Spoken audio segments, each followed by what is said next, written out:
But moving on. So a very, very interesting report came out from Ringside News that could or could not be true.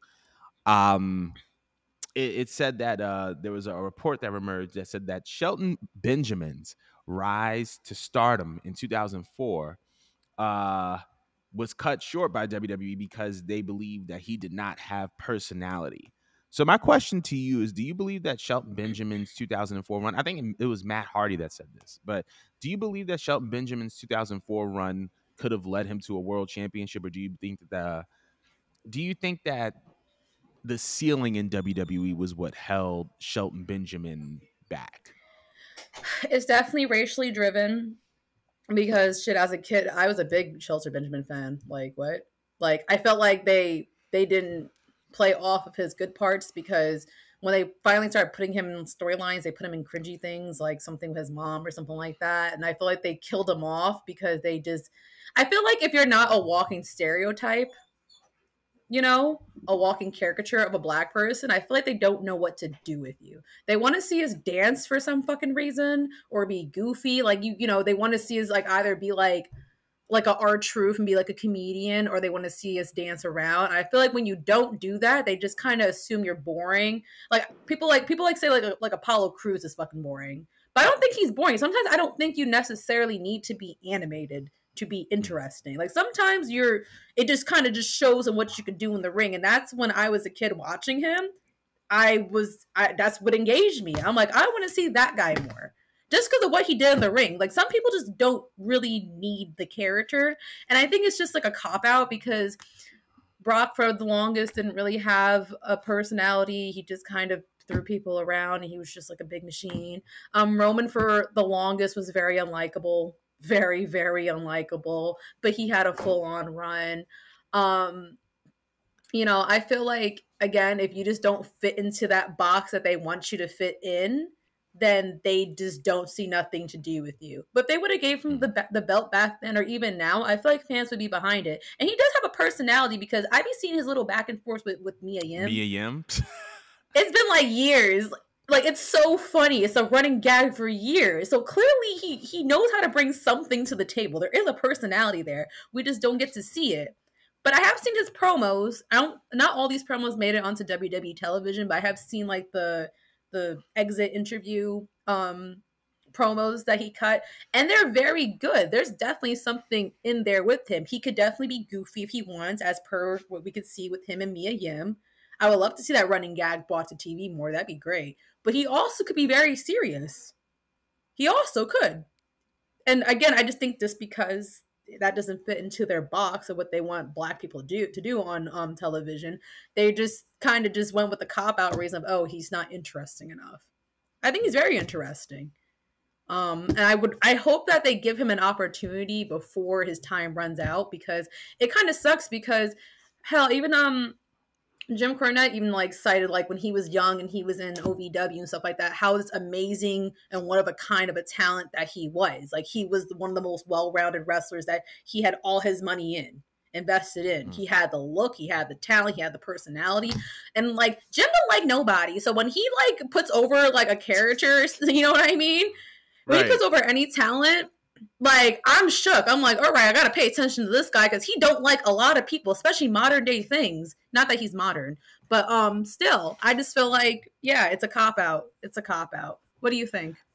I think that this highlights something that we've been talking about with WWE for a very long time, and what I've personally been talking about with WWE in wrestling for a very, very long time, which is that when it comes to the diversity in the writing room matters, right? Diversity in the creative rooms matter, because a lot of times what we define as quote unquote personality is really just, does this person fit into the box that I need him to fit into based on where I want him in my show, right? The whole idea of Shelton Benjamin not being pushed because he didn't have personality is insane to me, because at the time, when you look at the other black talents that were around, the other popular black talents, '04, Booker T. That's about it. Like that Booker T was like the only other popular black talent, and then as years came to follow, I would say within the first 5 years of the WWE WCW merger, so '01 to '06, the most popular African American act was Crime Time, which was a tag team of JTG, Shad Gaspar, rest in peace, being portrayed as criminals.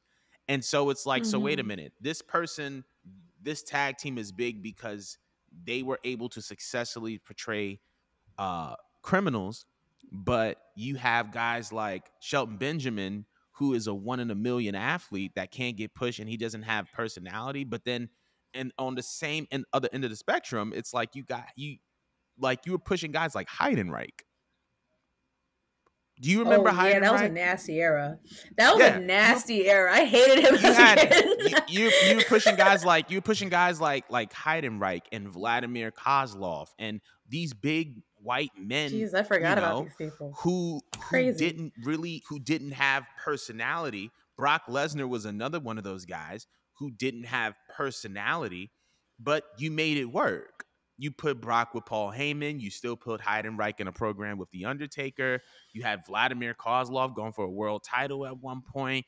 Jack Swagger, someone who was very Shelton Benjamin esque, who also didn't have the best promo skills, was a world champion. So, what makes them different from Shelton Benjamin? It's like one of those things where it's like you're saying that he doesn't have personality, but there are other people who have also had not who also did not have personalities, who were going after world championships, who were going after world champions. And then you also have other black talents that had personality, but that personality was just the ability to exaggerate a caricature of a stereotype. And so it to me, I just think that in 2004, they didn't know what to do with him because there wasn't diversity in the writing room. And by diversity, I not only do I mean a diversity as far as ethnicities, but a diversity as far as lifestyles, cultures, backgrounds, walks of life. Right? If your writing room is Vince and his yes men, it's like that's a tax bracket that's not familiar with the black experience like that. You know what I mean? And so it's like when we talk about Shelton, it's like, yes, I feel like he 100% should have been a world champion. Shelton Benjamin should have been a world champion in '04. He was white hot. He beat Chris Jericho for the Intercontinental Championship. Like he went up against Triple H, pinned him, and he was more over than anybody. He was one of the most over talents in on Raw. And mind you, that wasn't supposed to happen because Shelton Benjamin was just on SmackDown with Charlie Haas, one half of the world's greatest tag team, and they were over as a tag team. So clearly Shelton Benjamin Mm-hmm. had it, but it was just the people that in the places. I feel like there were people in the places of power that didn't know what to do with him because they had a very, very limited perspective on what a black talent can be and should be. That's the way I'm going to keep it. That's where Dude, I'm he going was to end popular my. in Japan too. I just thought about it. He was I think he popular in was a. freaking Japan where people I can. think he. I think he was an IWGP Intercontinental Champion. If I'm not mistaken, I could be wrong, but yeah, he was So how popular in does a Japan as well. culture that doesn't hold on? So how does a culture that doesn't even understand? Well, not that everyone. I'm gonna say that no one over there understands English. But I'm just saying, how does a whole other culture just see the vision before people over here do, and they were able to just make that connection and put the belt on him? Like that to me is just mind boggling. Because you know how in Japan Well, they don't always cut promos. You know what I mean? Sometimes right. they just tell the story through the ring. Like it's Right. crazy how they were able to see that there's money in him. But I think that I mean that's a totally different discussion when we talk about American culture versus Japanese culture because Japanese culture is very, very rich in respect. Japanese wrestling culture has a whole different set of ideals and values compared to its American counterparts. So when we talk about like America versus Japan, that's a whole different discussion for a totally different day. But I don't even think it was a matter of the crowd because the crowd popped for Shelton in America, just like the crowd popped for Shelton in Japan. But this wasn't a crowd thing. This was not a public reception thing. This was a behind the scenes power dynamic. And so if you know what I mean, like if they were able to um if Shelton Benjamin was a world champion. I don't think he was a world champion in Japan. But if he was a world champion in Mm-hmm. Japan, that means that the powers that be saw something in him there that the powers that be didn't see in him in America.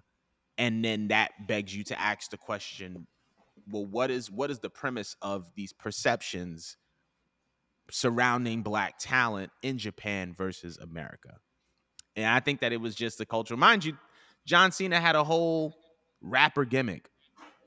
He was really out here dropping bars. He took elements of black culture and made it. And I love John Cena, right? And I think that he was even able to, and like Cena was able to like attribute black culture. So this is not a jab at him. So this wasn't even a Mm-hmm. black culture thing. But I think that the limits of what and the boundaries of what a black wrestling character or talent can be really started expanding in the past 10 years when it came to the New Day, um and the Usos and stuff like that.